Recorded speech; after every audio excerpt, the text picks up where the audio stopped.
वक्रतुंड महाकाय सूर्यकोटी समप्रभ निर्विघ्नं कुरु मे देव सर्वकार्येषु सर्वदा। गुरुर्ब्रह्मा गुरुर्विष्णु गुरुर्देवो महेश्वरा गुरुर्साक्षात् परब्रह्म तस्मै श्री गुरुवे नमः। त्वमेव माता च पिता त्वमेव त्वमेव बंधू च सखा त्वमेव त्वमेव विद्या द्रविणं त्वमेव सर्व मम देव देव। कोणत्याही कार्याची सुरुवात करताना श्री गणेशाला आवाहन करून गुरुचरणी लीन दीन होऊन माता पिता बंधू सखा आणि श्री विश्वदेवीला वंदन करून करणे या हिंदू संस्कृतीच्या सनातन धर्माच्या विचारांचे आपण पाईक आहोत आणि या विचारांचे आपण पाईक असल्यामुळेच बोध रामकथेचा या पवित्र ग्रंथाचे अभिवाचन आम्ही करीत आहोत। रामकृष्ण हरी या मंत्राचा उच्चार करणे म्हणजे प्रभू रामचंद्राचे आचरण, भगवान श्रीकृष्णाची जी नीतिमत्ता आणि हरिउच्चारण करणे हा हिंदू संस्कृतीचा, भारतीय संस्कृतीचा आणि सनातन धर्माचा गाभा आहे। म्हणूनच रामायण महाभारत हे आपले पवित्र धर्मग्रंथ आहेत। म्हणूनच रामायण महाभारत आपल्या जीवनाचा आत्मा बनलेला आहे। या आत्म्याशी बांधिलकी असल्यानेच रामायण महाभारत या ग्रंथांवर वेगवेगळ्या अँगलने लेखन करीत प्रकाशझोत टाकण्याचे कार्य सातत्याने केले जाते। अशा भूमिकेतूनच बोध रामकथेचा या ह.भ.प. भागवताचार्य श्री बाळासाहेब बडवे यांनी हा ग्रंथ साकारलेला आहे, शब्दबद्ध केलेला आहे। या शब्दबद्ध केलेल्या ग्रंथाचे अभिवाचन करीत आहेत प्राध्यापक दीपक द निकते। आजपासून वर्षभर या यूट्यूबच्या माध्यमातून अभिवाचनाचा उपक्रम आम्ही आपल्याकरता करीत आहोत। याचं कारण असं, राम मंदिर लोकार्पण सोहळा होऊन 21 जानेवारीला 1 वर्ष होत आहे आणि त्यानिमित्तानं प्रभू रामचंद्राच्या जीवनाचा आदर्श कसा घ्यावा हे जनता जनार्दनापर्यंत पोहोचवण्यासाठी बोध रामकथेच्या या अभिवाचनाचे निमित्त या निमित्ताने साधले आहे। शब्द दुवा आहे, शब्द दावा आहे, शब्द दावा आहे, शब्द मानवतेचा ठेवा आहे। हे जाणून हरिभक्तपरायण भागवताचार्य बाळासाहेब बडवे यांचा परिचय प्रास्ताविकाच्या निमित्ताने आम्ही करीत आहोत।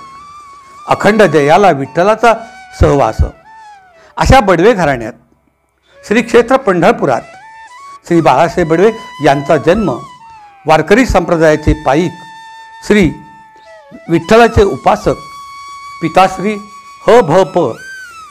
वैकुंठवासी श्री भगवानबुवा पंढरीनाथ बडवे, माता वैकुंठवासी यमुना भगवान बडवे यांच्या घराण्यात बाळासाहेब बडवे यांचा जन्म 13 ऑगस्ट 1946 रोजी झाला।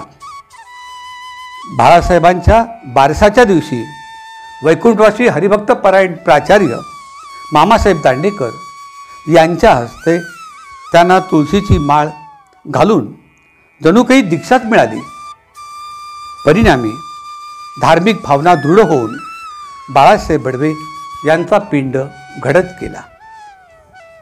वयाच्या 8व्या वर्षापासून पंढरीच्या वारकरी संप्रदायाचे अधिष्ठान आद्यपीठ असलेल्या श्री विठ्ठलाच्या वारकरी संप्रदायाचा वारसा तसेच सेवेला त्यांनी प्रारंभ केला। कथा, कीर्तन, प्रवचन यांचा अखंड सहवास, यजमान कृत्याचा व्यवसाय यामुळे बालपणापासूनच धर्मसंस्कार होत गेले। हा सर्व वारसा बाळासाहेब बडवे यांचे आकर्षण ठरला। शैक्षणिक कार्यकाळ संपताच वृत्तपत्रीय आकर्षणामुळे पत्रकारिता हा बाळासाहेबांचा पिंड बनला। तेव्हाच्या काळात महाराष्ट्रातील नामांकित वृत्तपत्रामध्ये वृत्तप्रतिनिधी म्हणून स्वतःचा ठसा श्री बाळासाहेबांनी उमटविला। यातूनच 11 मे 1976 रोजी त्यांनी पंढरपुरात साप्ताहिक पंढरी संचार सुरू केले। इष्ट असेल ते बोलणार आणि इष्ट असेल तेच लिहिणार या दर्पणकार बाळशास्त्री जांभेकरांचा वारसा संपादक म्हणून सुरू केला।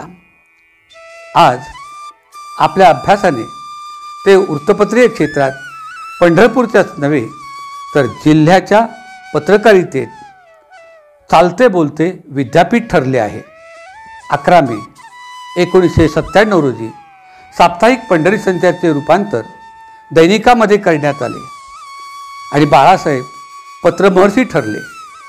पत्रकाराला कोणताही विषय नावडता नसावा या ध्यासाने धर्म, अर्थ, काम, मोक्ष, राजकारण, समाजकारण, ज्ञान, विज्ञान, सुसंस्कार अशा सर्वच विषयांमध्ये बाळासाहेब बडवे पारंगत असून सर्वांचेच ते आदरणीय झाले आहेत।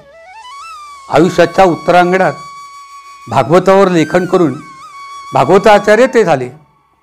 भागवतावर लेखन करून ग्रंथ संपदा साकारली। त्यानंतर आषाढ शुद्ध षष्ठी दिनांक 24 जानेवारी 2023 या दिवशी बोध रामकथेचा हा ग्रंथ साकारून कर्तृत्वाला वयाची मर्यादा नसते हेच बाळासाहेबांनी दाखवून दिले। जिभेवर सरस्वती, लेखणीत रसवंती, डोक्यात इतिहास, डोळ्यात भव्य दिव्य स्वप्ने, हृदयात रामकृष्ण हरी, वृत्तीत सौजन्य या षड्गुण ऐश्वर्य संपन्नतेने बाळासाहेब बडवे यांचा बोध रामकथेचा आविष्कार आपणा सर्वांना स्फूर्तिदायी असल्यानेच आजपासून वर्षभर बोध रामकथा या ग्रंथाचे अभिवाचन करतायत प्राध्यापक दीपक द निकते। यातूनच निर्मळ आचार, निर्मळ विचार, निर्मळ जीवन साकारण्याचा प्रयत्न आहे तो निश्चितच या निमित्ताने साकारेल असा विश्वास वाटतो। जय श्रीराम।